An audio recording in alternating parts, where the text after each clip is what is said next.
আসসালামু আলাইকুম ওয়া রাহমাতুল্লাহ।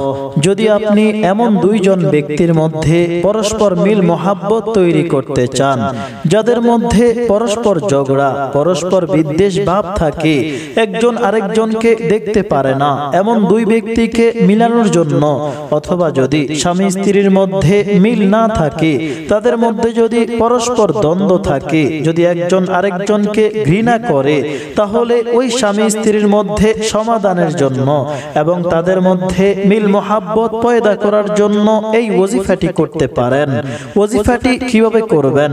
5 ওয়াক্ত নামাজ অবশ্যই আদায় করবেন এবং 3 দিন লাগাতার সকালে ফজরের নামাজের পরে এই ওজিফাটি করবেন। ফজরের নামাজ আদায় করে বসে সর্বপ্রথম 3 বার দুরূদ শরীফ পড়ুন। অতঃপর এই আয়াত দুটি 123 বার পড়ুন। আয়াত দুটি ভিডিও শেষে পড়ে শোনাবো। অতঃপর শেষে আবার 3 বার দুরূদ শরীফ পড়ে দোয়া করুন। অতঃপর কোনো খাবার জাতীয় জিনিসে ফুঁক দিয়ে যাদের মধ্যে পরস্পর দ্বন্দ্ব, তাদেরকে খাওয়ান, অথবা স্বামী স্ত্রীকে খাওয়ান। ইনশাআল্লাহ তাদের মধ্যে মিল মোহাব্বত পয়দা হবে, পরস্পর হিংসা বিদ্বেষ দূর হয়ে যাবে। এটি অনেক কার্যকারী একটি ওজিফা। সেই আয়াত দুটি হলো সূরা মারইয়াম 96 এবং 97 নং আয়াত। আউযু বিল্লাহি মিনাশ শাইতানির রাজিম।